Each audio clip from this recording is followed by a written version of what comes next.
most, right, is Birdman. Yeah, I'm a dude to keep it 100. Ain't nobody bigger than the politics. That's my brother, and we get on each other. But Birdman, out of everybody. Everybody got their eyes glued on Wack 100 right now. 50 Cent already fired shots, accusing him of snitching on Big U. Folks are saying that move tied directly into Big U's indictment. And the rumors keep snowballing. Claims that Wack might be wired up, setting up rappers like bait. But let's be clear, these ain't my words. I'm just laying out what the streets are buzzing about. So don't shoot the messenger. And it all starts with a single phone call, one Wack himself admitted making. He said it wasn't just any call, it was crucial. Not to Big U directly, but to Big U's wife, who he warned about an incoming federal indictment. Wack made it sound like he had the drop on exact timing, like he knew when the Fed were about to kick the door in. Now hold up, how does somebody outside the system no-seal federal details like that? That ain't casual street talk. And think about it, who makes a warning call like that unless they are tapped in deep? That's why 50 started putting the puzzle together, and suddenly all that Wack is wired talk stopped sounding like baseless gossip. But here's where it gets wild. Long before 50 even said a word, Suge Knight had already been waving the red flag. Reports say Suge warned Birdman to watch Wack 100 closely, claiming the man was sitting on the Fed payroll. And that warning cuts deeper when you remember Suge actually knew Wack for years in the trenches. Then, boom, the whole Big U mess erupted.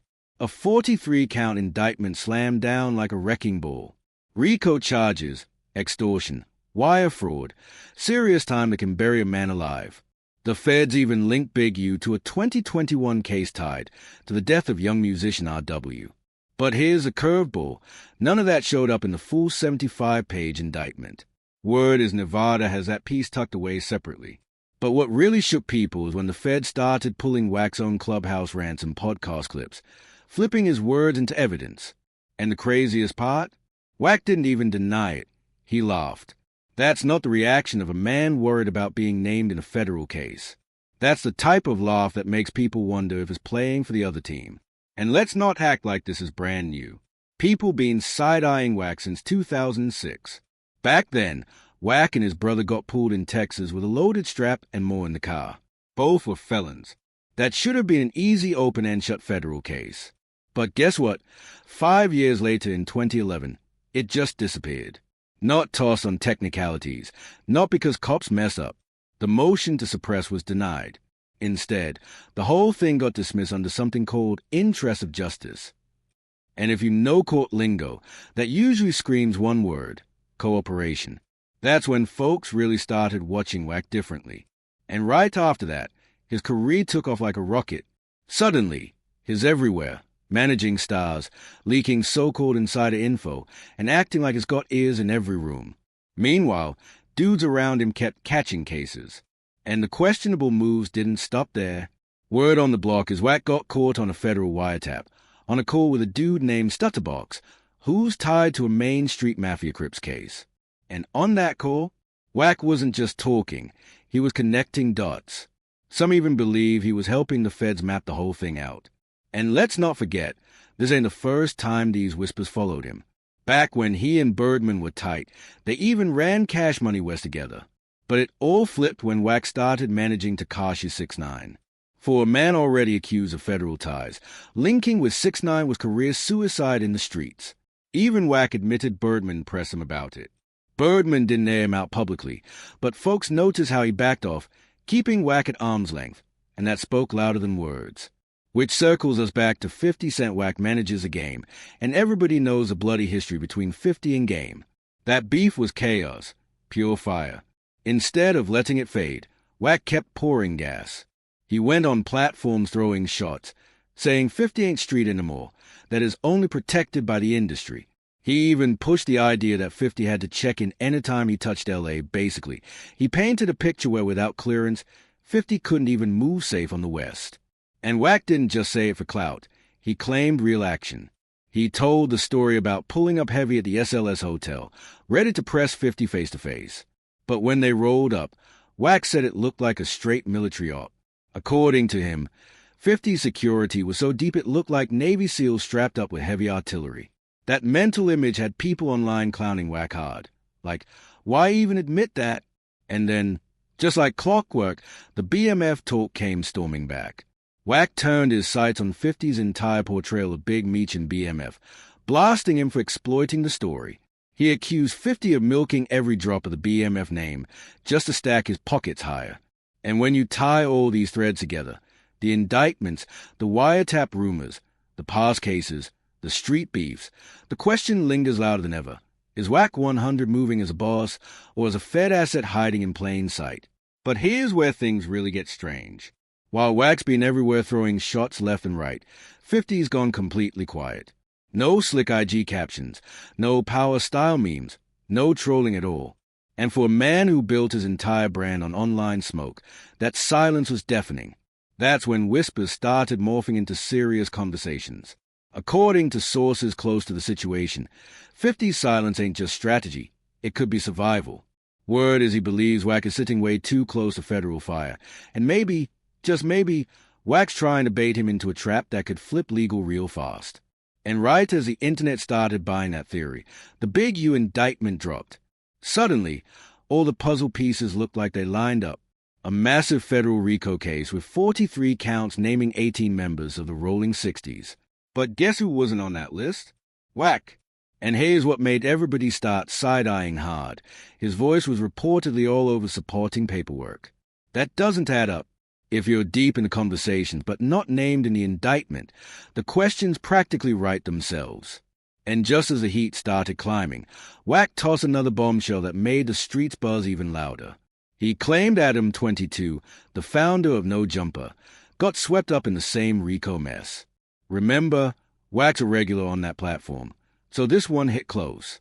He even called into the show himself, saying he'd just gotten off the phone with his lawyer, trying to rush him down there like he didn't want Adam saying anything reckless.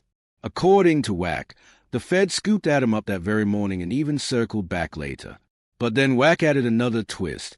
He admitted he didn't even know exactly what the Feds were pressing Adam about, only that they were on him heavy. Just when it looked like things were spiraling out of control, Adam 22 stepped in and shut it down cold. He flat out denied ever being arrested. He even threw some shade, calling Wack's imagination overactive and making it crystal clear he's not under investigation or in any trouble. For now. But then Adam dropped something even more interesting. He admitted the Feds really did show up at his spot and spoke directly with his lawyer. According to him, they weren't digging for random date. They were laser focused on one thing, a cease and desist letter Big U sent about a year ago.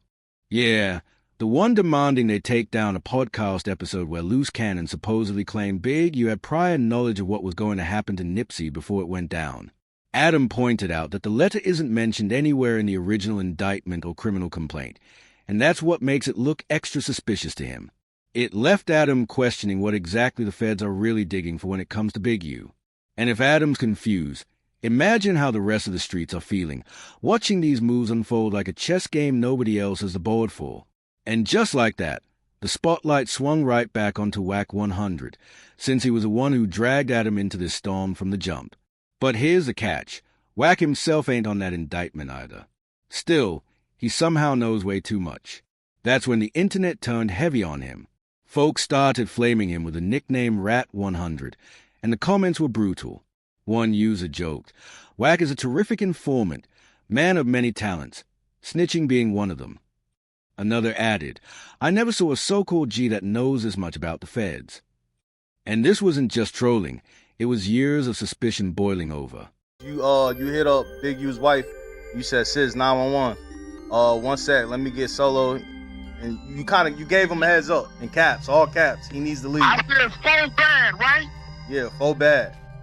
What the 600 said is 4 rolling 60 telling on it. All right, so Wack, let me ask you. Oh, so that's what the. Let's be real. It's strange for somebody with no badge to drop exact federal details, right down to who's talking and when. So what's the deal? Are all these allegations against Wack 100 just noise, or is there something real to it? And just when people thought it couldn't get messier, Wack started moving like he wanted all the smoke. Instead of laying low, he doubled down, hitting clubhouse rooms night after night, tossing out names like party favors. Every time his MIC turned on, someone's reputation got dragged, and the streets began wondering, Is this reckless bravado, or is he actually dropping intel straight out of a federal playbook?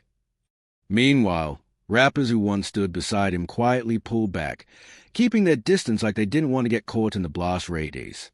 Even dudes who used to vouch for Wack began sidestepping interviews, dodging questions instead of defending him. That silence spoke volumes.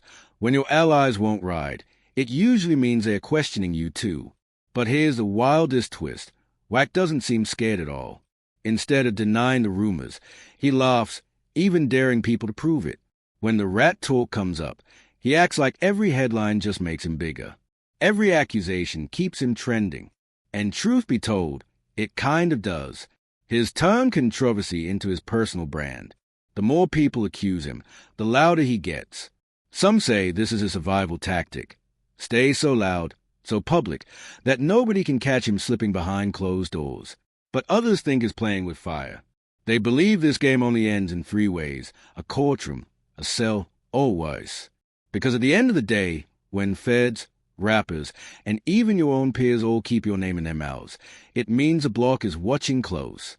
And that's where the bigger question hits. If Wack 100 really is that connected, what does this mean for the rap game as a whole? Think about it. One man allegedly tied to federal heat, managing artists, beefing with legends, and stirring chaos nonstop. That's more than gossip. That's power with real consequences. Some rappers are already whispering about cutting ties completely, not wanting their names anywhere near Wack's. Others are gambling, thinking the headlines are worth the risk. But history proves whenever the feds circle too close, entire empires can collapse overnight. And if Wack truly sits at the center of this storm, the fallout won't just hit him. It could rock the entire industry. So now the streets are asking, is Wack untouchable or walking straight into a setup he can't escape? So what's your take? Drop your thoughts in the comments. We're checking every single one.